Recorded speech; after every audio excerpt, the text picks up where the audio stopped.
Oh my goodness, I am hotter than the sun.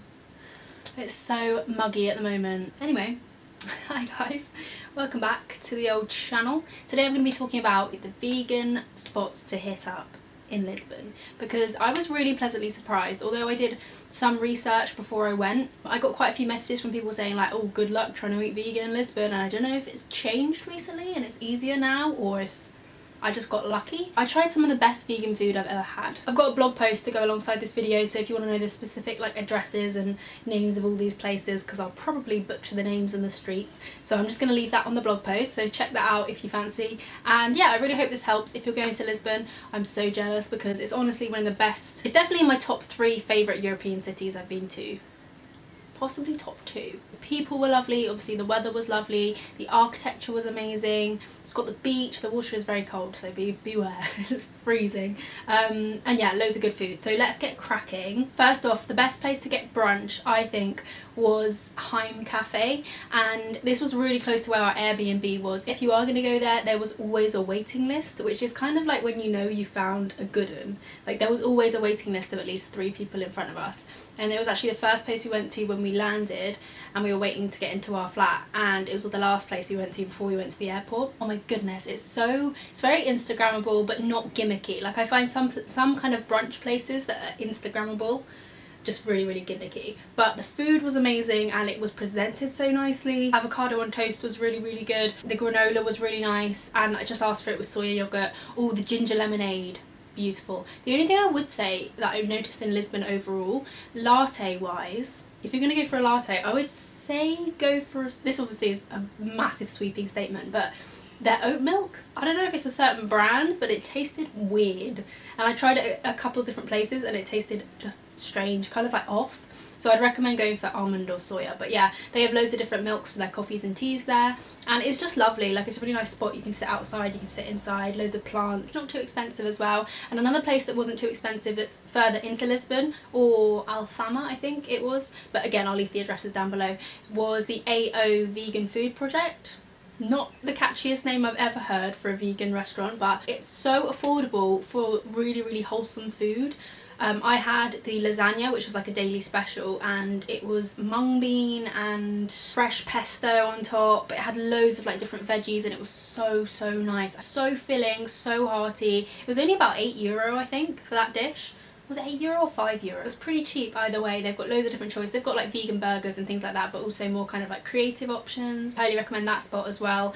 They're really nice in there. The staff were lovely. Another spot where the staff were really nice was a pizza place. I think it's like the top rated pizza place in Lisbon, and this was the best vegan pizza I've ever had. And it's so ironic that the best Italian pizza, like Italian cuisine I've had, was in Portugal. I have been to Italy and had amazing pizza, but I've never tried vegan pizza in Italy because last time I was there I was vegetarian, not vegan, so that's a little bit of a disclaimer. Can't really go, I only had a margarita, so you can't really go wrong. But sauce was really fresh, the dough was amazing, but the cheese was what made it, because I feel like in the UK, if you get a vegan pizza, the cheese is made with like coconut oil based or coconut based cheese, and this was using soya based cheese. It was a really great consistency. Also if you do go, try the bruschetta.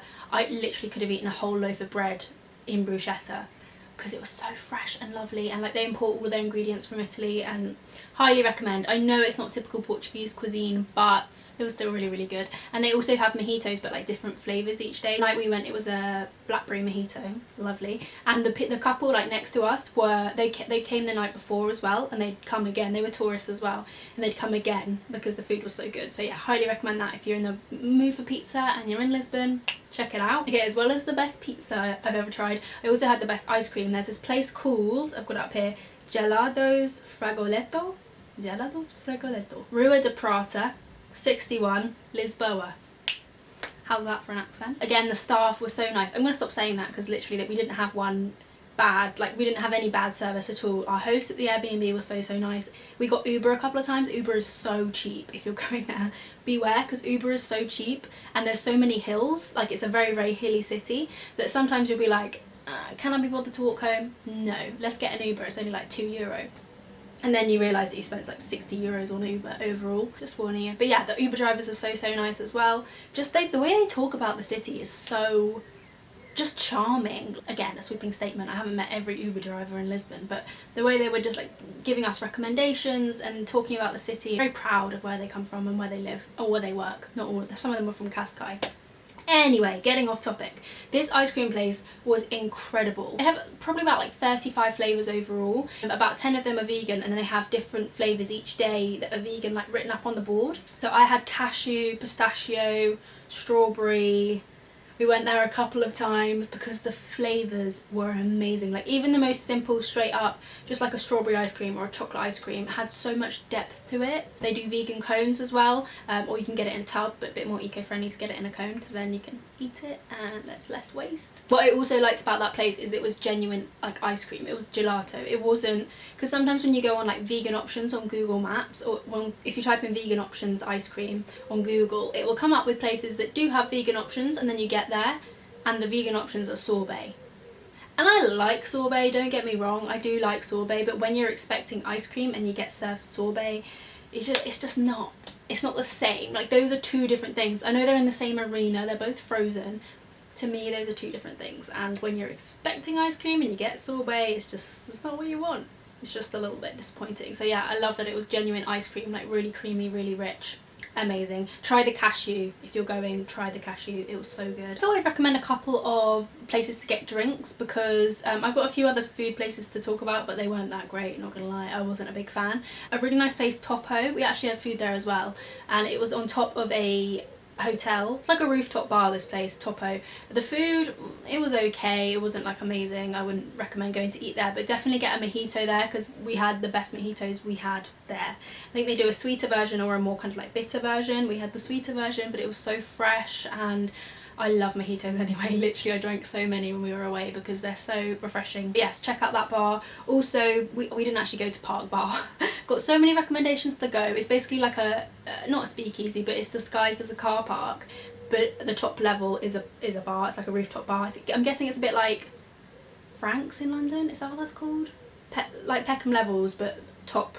You can go on the top of the, like you can watch the sunset from the rooftop. I realise if you haven't been to Peckham, you probably don't know what Peckham Levels is anyway, so doesn't matter. But yeah, basically the night we were supposed to go, I think it was the last night we were there, we went and we were walking around. I left it to somebody else to do the navigating because to be fair, I'm not so great with orientation. But yeah, so we turned up at this car park. It was awfully quiet considering, like, I think it was a Saturday night, and it was awfully quiet for a bar, like considering there's a bar on the rooftop. So we walked around a bit, couldn't really find a way to get in. Googled it, like, how did you get into Park Bar? Couldn't really find anything. So we went up to the car park attendant and said, how'd you get to the bar? And he said, this isn't a bar, this is a university car park.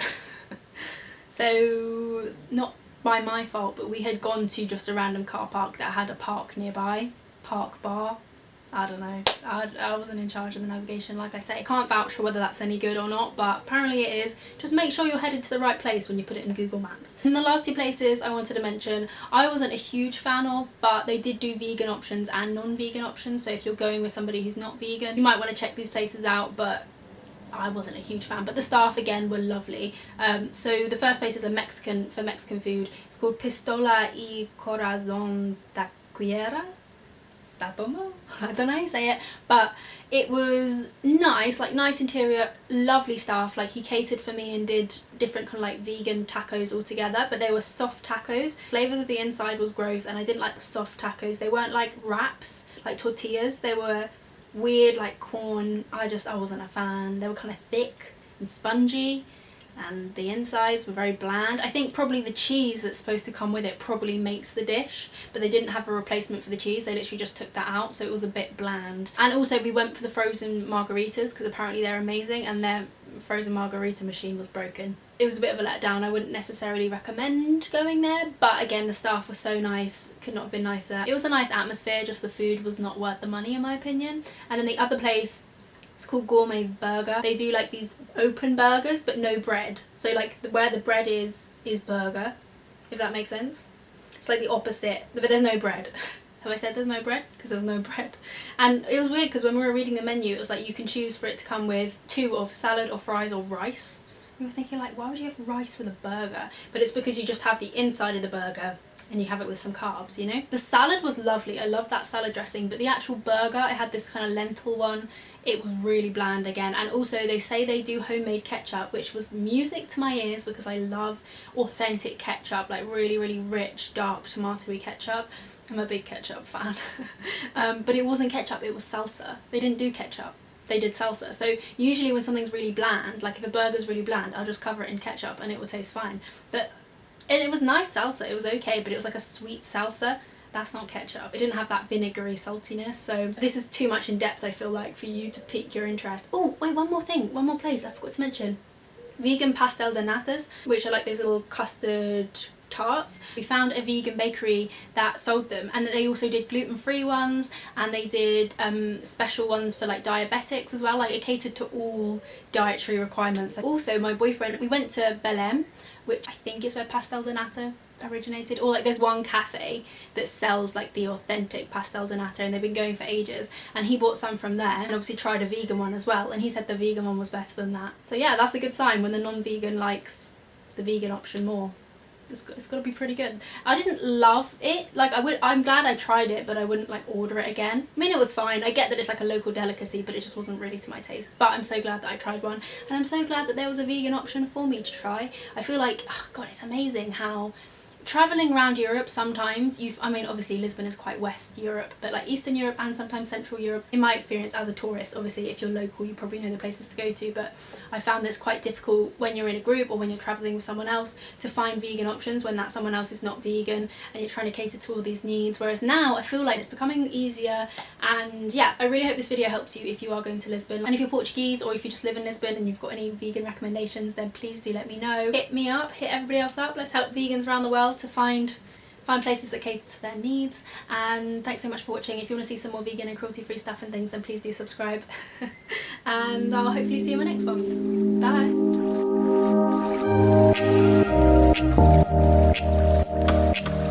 Bye.